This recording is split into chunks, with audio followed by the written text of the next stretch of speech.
우리는 일생을 살아가면서 울기도 많이 울고 또 슬퍼하기도 많이 슬퍼합니다. 눈물의 종류에는 여러 가지가 있습니다. 기뻐도 울고 아파도 울고 슬퍼도 울고 등등의 여타의 이유로 많이 웁니다. 나이가 들다 보면 눈물이 많아지는 경우도 있고 오히려 눈물이 마르는 경우도 있습니다. 어쨌든 눈물은 우리 일생에서 뗄 수 없고 피할 수 없는 한 부분임에는 틀림없는 사실입니다. 우리가 아는 눈물의 종류 중에 악어의 눈물이라는 것도 있습니다. 악어가 먹이를 잡아먹을 때 먹이를 눈앞에 두고 눈물을 흘립니다. 사람들은 이걸 보고 악어가 상당히 인간적이라고 생각합니다. 자기 나름대로 슬픔을 표현하고 나는 살기 위해서 너를 먹지만 그래도 나는 너를 위해서 애도한다. 그래서 사람들은 악어를 비인간적이지 않고 상당히 괜찮은 동물이라고 생각합니다. 그런데 사실 그건 악어의 인간성과는 전혀 상관없는 메커니즘에 의한 걸 뿐입니다. 악어는 입을 크게 벌리면 눈물샘이 자극받아서 눈물이 흘러나오게끔 되어 있습니다. 그렇게 생겨 먹었다는 말입니다. 눈물이 흘러내려서 그 흐른 눈물이 입으로 들어갑니다. 입 안에 수분을 보충합니다. 그러면 먹이를 삼키기가 용이해집니다. 그래서 악어는 눈물을 흘리는 겁니다. 그런데 그건 과학자들이 밝혀낸 사실이고 과거의 악어를 관찰하던 사람은 악어의 눈물을 위선자의 그것과 닮아 있다고 생각했습니다. 그래서 관용적으로 악어의 눈물을 위선의 눈물, 거짓의 눈물, 이중적인 눈물이라고 부릅니다. 청개구리의 눈물도 있습니다. 개구리가 엄마 말을 정말 안 들었습니다. 엄마가 이렇게 하라고 하면 저렇게 하고 반대로 늘 행동합니다. 엄마가 아들 개구리 때문에 너무 고생하다가 세상을 떠날 때가 되어 유언을 남깁니다. 너 내가 죽거든 나를 산에다 묻지 말고 반드시 강가에다 묻으라고. 그렇게 해야 아들이 반대로 산에다 묻어줄 거니까. 그렇게 단단히 일렀습니다. 이 아들이 갑자기 회심했습니다. 내가 엄마 살았을 때는 반대로 했지만 이제 한 번은 엄마 말을 들어야지. 그래서 엄마 묘를 그만 강가에 쓰고 말았습니다. 이렇게 큰 비가 내리는 날, 그때는 이제 청개구리가 엄마 묘가 떠내려갈까 봐 그렇게 웁니다. 그 눈물은 회한의 눈물이고 후회의 눈물입니다. 분노의 눈물도 있습니다. 과학자들의 연구에 의하면 분노해서 흘리는 눈물이 가장 짜다고 합니다. 사람이 화가 나면 교감신경이 흥분해서 눈동자가 커집니다. 그리고 눈의 깜빡임이 느려집니다. 생각해 보십시오. 눈을 크게 뜨고 눈을 깜빡이지 않으면 눈에 있는 수분이 증발할 것 아닙니까? 그러면 당연히 눈물이 짜집니다. 우리가 살면서 분노의 눈물도 흘리고 위선의 눈물도 흘리고 후회의 눈물도 다 흘려봤을 겁니다. 다양한 종류의 각종 눈물을 우리는 다 흘리고 삽니다. 오늘 읽은 하나님 말씀 본문에도 눈물이 나옵니다. 에서가 흘린 눈물입니다. 에서의 눈물은 이 중 어디에 속하는 걸까요? 에서가 흘리는 눈물. 에서의 눈물은 과연 하나님께서 기뻐하신 눈물일까요? 하나님께서 오늘 우리에게 어떤 눈물을 원하시는지, 에서의 눈물은 과연 합당한 눈물이었는지를 함께 살펴보려고 합니다. 아버지 이삭은 야곱을 축복하고 말았습니다. 자기도 에서인 줄 알았는데 야곱이었습니다. 에서는 산에서 짐승을 잡아와서 사냥한 고기를 가지고 별미를 만들어서 아버지에게 가지고 옵니다. 아버지가 이미 축복이 끝났다고 말합니다. 깜짝 놀랐습니다. 알고 보니 동생이 복을 받고 가버린 후였습니다. 이제 화가 났습니다. 머리 끝까지 났습니다. 길길이 날뜁니다. 에서가 이렇게 말합니다. 36절을 보십시오. 함께 읽습니다. 에서가 이르되 그의 이름을 야곱이라 함이 합당하지 아니하니까 그가 나를 속임이 이것이 두 번째이니이다. 전에는 나의 장자의 명분을 빼앗고 이제는 내 복을 빼앗았나이다. 또 이르되 아버지께서 나를 위하여 빌 복을 남기지 아니하셨나이까. 여러분은 에서가 한 이 말을 어떻게 생각하십니까? 그가 나를 속인 것이 이미 두 번째입니다. 처음에는 장자권을 빼앗았고 이번에는 내 복을 빼앗았습니다. 에서의 이 말이 과연 진실입니까? 한번 따져봅시다.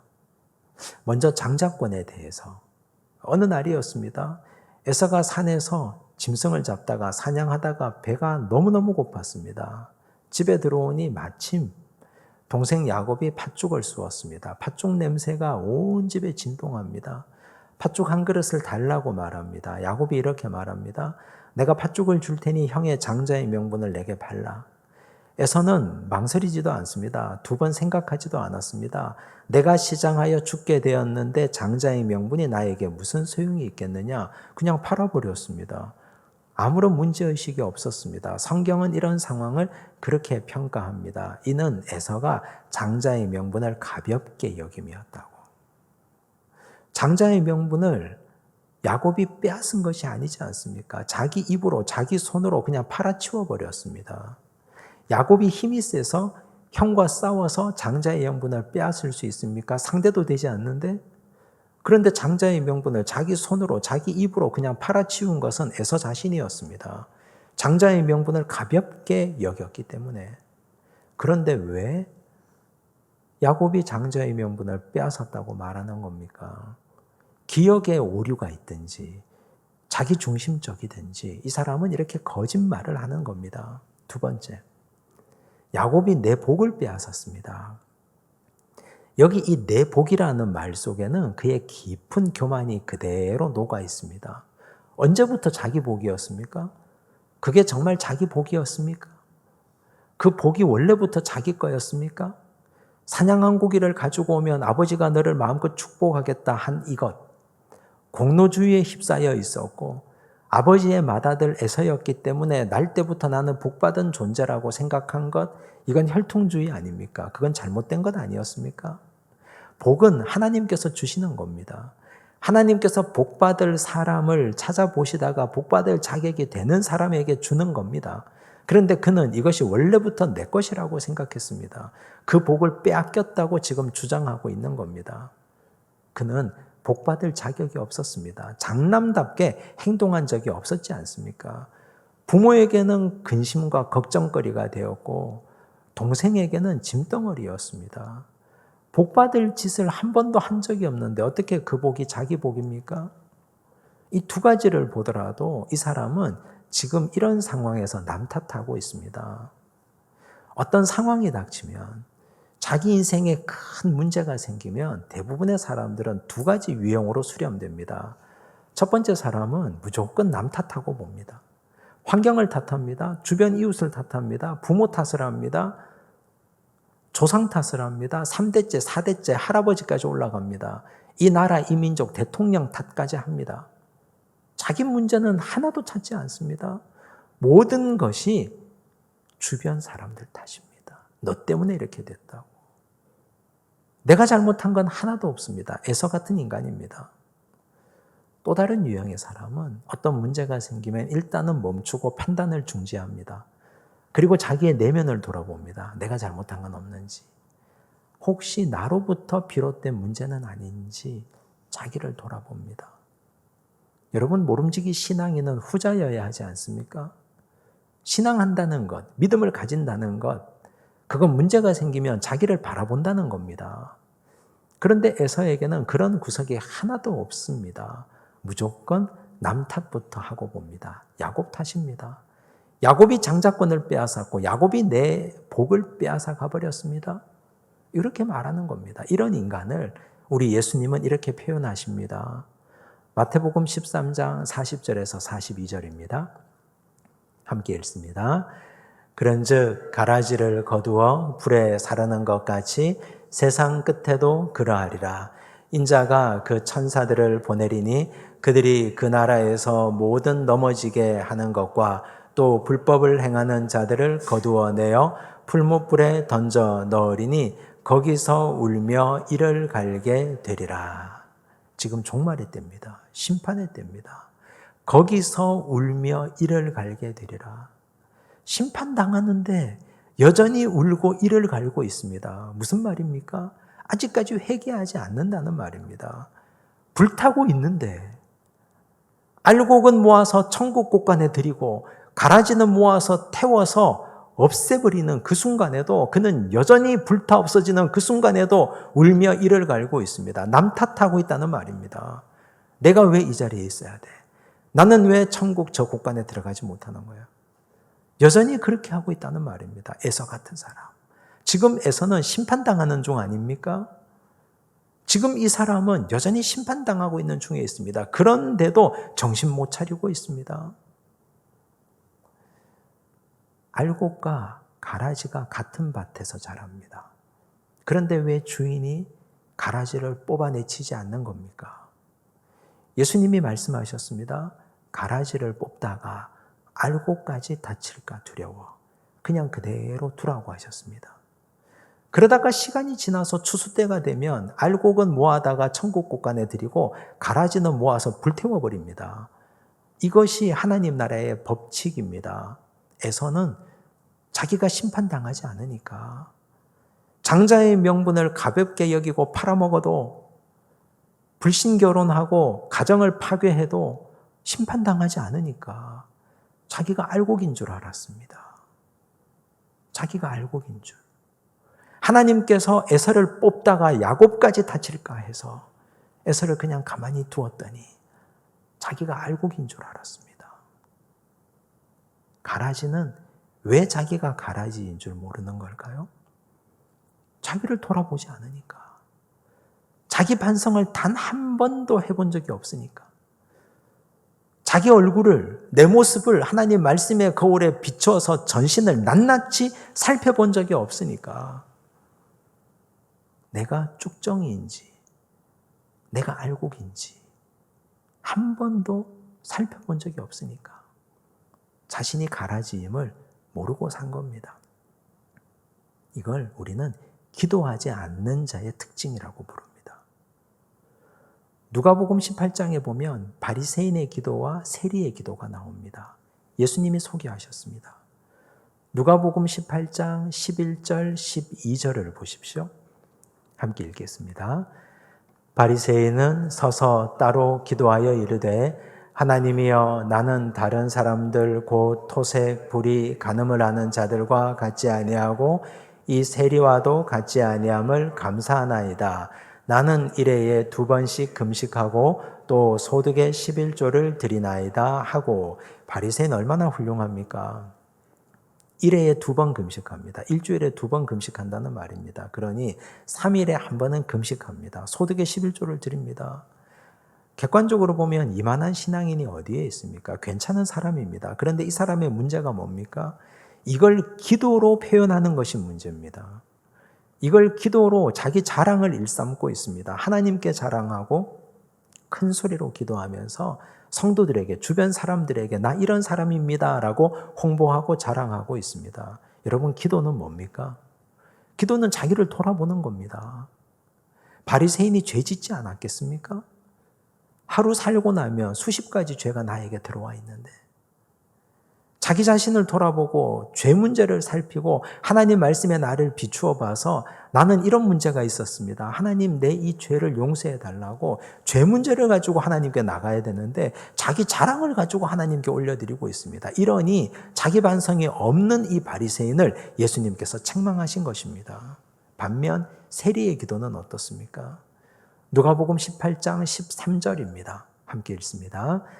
세리는 멀리 서서 감히 눈을 들어 하늘을 쳐다보지도 못하고 다만 가슴을 치며 이르되 하나님이여 불쌍히 여기소서 나는 죄인으로소이다 하였느니라. 하나님이여 불쌍히 여기소서 나는 죄인입니다. 세리는 정말 죄인입니다. 매국노입니다. 백성들의 고열을 빨아먹는 나쁜 인간입니다. 모든 사람들이 세리가 죄인인 건 다 알고 있습니다. 그런데 자기 스스로 내가 죄인임을 발견하는 것이 쉽습니까? 그건 하나님 앞에서 자기를 정직하게 살펴봐야 고백이 되는 겁니다. 모든 사람이 너 죄인이야 라고 말해도 자기가 하나님 앞에서 살피지 않고 반성하지 않고 성찰하지 않으면 죄의 고백이 이루어질 수가 없습니다. 그런데 바리새인, 그 악한 바리새인과는 달리 세리는 하나님 앞에서 자신을 돌아봅니다. 그리고 나는 죄인입니다 고백했습니다. 여러분, 이게 기도입니다. 우린 어떻게 기도하십니까? 하나님 앞에 달라고 기도하지 않습니까? 하나님, 저 이거 부족해요. 하나님, 저 이거 모자랍니다. 이번 달까지, 오늘까지 이거 채워주십시오. 달라는 기도는 엄청나게 많이 하는데, 무지하게 하나님 앞에 많이 하는데, 그런데 나를 하나님 말씀의 거울에 비추어 보지를 않습니다. 그러면 내가 알곡인지, 내가 가라지인지 분별할 수가 없습니다. 지금 일어나고 있는 이 수많은 문제의 시작이 어디서부터 이루어진 것인지 분별할 길이 없습니다. 그러면 사람들은 문제가 생기면 문제를 투사해버립니다. 던져버립니다. 남 탓으로, 가장 가까운 사람 탓으로, 이웃 탓으로, 가족 탓으로. 에서처럼 자기 성찰이 없으니까. 신앙인들이 신앙한다는 건 바로 자기를 살핀다는 겁니다. 하나님 말씀의 거울에 나를 정직하게 비추어서 나를 꺼내보고 나를 살펴봐야 진실로 제대로 된 신앙인인지, 잘 가고 있는지, 바른 방향으로 나아가고 있는지 살필 수 있습니다. 하나님 앞에 자랑하기 전에, 달라고 청원하기 전에 나를 하나님 앞에 꺼내놓고 성찰하시기 바랍니다. 그렇게 해야 에서 같은 사람이 되지 않습니다. 37절 보십시오. 함께 읽습니다. 이삭이 에서에게 대답하여 이르되 내가 그를 너의 주로 세우고 그의 모든 형제를 내가 그에게 종으로 주었으며 곡식과 포도주를 그에게 주었으니 내 아들아 내가 네게 무엇을 할 수 있으랴. 여러분, 이삭의 이 말이 어떻게 들리십니까? 내 아들아 내가 너에게 무엇을 할 수 있으랴. 배신감 느껴지지 않습니까? 아버지 이삭이 에서에게 한 말입니다. 불과 몇 시간 전만 하더라도 이삭이 이렇게 말했습니다. 사냥한 고기를 가져와라. 내가 그걸 먹고 너를 마음껏 축복하겠다. 내가 즐기는 별미를 먹고 내가 너를 마음껏 축복할 테니 어서 가서 사냥한 고기를 가져와라. 그렇게 말했던 아버지 이삭이 불과 몇 시간 이후에 안면을 바꿉니다. 말을 바꿉니다. 내 아들아 내가 너에게 무엇을 해줄 수 있으랴. 사람은 원래 이런 존재입니다. 에서가 이렇게 아버지에게 뒤통수를 맞는 이유는 육신의 아버지 이삭을 하나님 아버지보다 더 믿었기 때문입니다. 복을 주시는 분은 하나님이 아닙니까? 장자권을 주시는 분도 하늘에 계신 하나님 아버지입니다. 그런데 육신의 아버지 이삭이 내가 맏아들이니까 내가 어떻게 행동을 하건 내가 어떤 비행을 하건 내가 어떤 잘못을 하건 아버지께서 나를 복 줄 거다. 아버지께서 나에게 장자권을 하사해 줄 거라고 그렇게 믿었지 않습니까? 사람 믿으면 이렇게 됩니다. 그가 비록 내 육신의 부모라고 할지라도, 그 사람이 비록 내 형제 자매라 할지라도, 내 속으로 난 내 자식이라 할지라도 사람은 믿음의 대상이 결단코 될 수 없습니다. 우리가 믿어야 할 믿음의 대상, 신뢰의 대상은 삼위일체 하나님 아버지밖에는 없습니다. 여러분, 아브라함 믿을 수 있습니까? 아브라함이 얼마나 거짓말 자주 했습니까? 아내를 누이라고 속인 것이 아브라함입니다. 그 아들 이삭도 똑같이 아버지처럼 아내를 누이라고 속였습니다. 자기 자식 에서에게도 이렇게 거짓말합니다. 내 아들아, 내가 너에게 무엇을 해줄 수 있으랴. 그런데 우리는 이런 것들 다 알면서도 여전히 미련하게도 사람 쫓아다닙니다. 나는 저 사람처럼 믿음 좋은 사람 되고 싶다고. 사람 믿습니다. 그런데 그 사람이 무너지면 나는 어떻게 됩니까? 그 사람이 믿음에서 타락하고 실족하면 내 믿음은 어떻게 됩니까? 사람 믿었다가 마음에 깊은 상처받고 지금까지 그 상처에서 헤어나오지 못하고 있는 얼마나 많은 사람들이 우리 주변에 있습니까? 우리 역시 그런 경험이 없습니까? 사람 믿으면 이렇게 됩니다. 하나님 신뢰하시기 바랍니다. 전능하신 하나님, 지금도 살아계셔서 나를 위해서 일하시고 계시는 전능하신 하나님, 그 하나님께서 나를 구원하시기 위해서 이 땅에 독생자 예수 그리스도를 보내주셨는데 그 하나님 아버지가 나를 위해서 무엇을 아끼시겠습니까? 하나님을 믿어야지. 육신의 아버지를 믿으면 이 꼴 당합니다. 에서는 이제 믿을 구석이 없어졌습니다. 망한 겁니다. 이제 에서의 절절한 눈물을 보십시오. 38절입니다. 함께 읽습니다. 에서가 아버지에게 이르되 내 아버지여, 아버지가 빌 복이 이 하나뿐이리이까 내 아버지여 내게 축복하소서, 내게도 그리하소서 하고 소리를 높여 우니. 울 수밖에 없습니다. 이제는 할 수 있는 것이 눈물밖에 없습니다. 통곡합니다. 여러분, 에서가 흘리는 눈물의 정체가 무엇입니까? 악어의 눈물입니까? 개구리의 후회의 눈물입니까? 그렇게 짜다고 하는 분노의 눈물입니까? 41절 보십시오. 함께 읽습니다. 그의 아버지가 야곱에게 축복한 그 축복으로 말미암아 에서가 야곱을 미워하여 심중에 이르기를 아버지를 곡할 때가 가까웠은즉 내가 내 아우 야곱을 죽이리라 하였더니. 이 눈물의 정체는 분노였습니다. 아버지 돌아가시고 나면 내 아우 야곱을 죽이고 말겠다. 어리석게도 야곱을 죽이고 나면 장자권을 되찾아올 수 있다고 믿었습니다. 야곱을 죽이고 나면 그에게 흘러간 복이 내 것이라고 믿었습니다. 빼앗아올 수 있는 거라고. 이렇게 에서가 어리석은 존재입니다. 평소에 회개하는 훈련이 안 되어 있으니까. 평소에 하나님 말씀 앞에 자기를 세워서 정직하게 내가 가라지인지 알곡인지 살펴보는 훈련이 안 되어 있으니까 결정적인 순간에 눈물로 회개하지 않고 눈물로 자신의 분노를 표현합니다. 살인 충동을 느낍니다. 여러분, 눈물은 사람을 살리기도 하고 사람을 죽이기도 합니다. 시편 6편 1절과 6절을 보십시오. 함께 읽습니다. 여호와여, 주의 분노로 나를 책망하지 마시오며 주의 진노로 나를 징계하지 마옵소서. 내가 탄식함으로 피곤하여 밤마다 눈물로 내 침상을 띄우며 내 요를 적시나이다. 다윗의 시입니다. 밧세바 사건 이후에 선지자 나단에게 책망받고 난 이후에 기록한 시편입니다. 가정이 있는 여인, 남편이 있는 여인을 데려다가 범했습니다. 간음죄를 저질렀습니다. 여인이 임신한 것을 알고 여인의 남편을 적진 가장 깊숙한 곳에 보내서 살해했습니다. 살인죄를 저질렀습니다. 십계명에 내 이웃의 아내를 탐내지 말라 한 죄도 범했습니다. 하루아침에 십계명 가운데 3가지나 범했습니다. 선지자 나단이 찾아왔습니다. 책망합니다. 말씀의 거울 앞에 자신을 발가벗겼습니다. 적나라하게 나의 연약함과 부끄러움이 드러납니다. 그러자 그 앞에 엎드려집니다. 그리고 울었습니다. 통곡했습니다. 회개했습니다.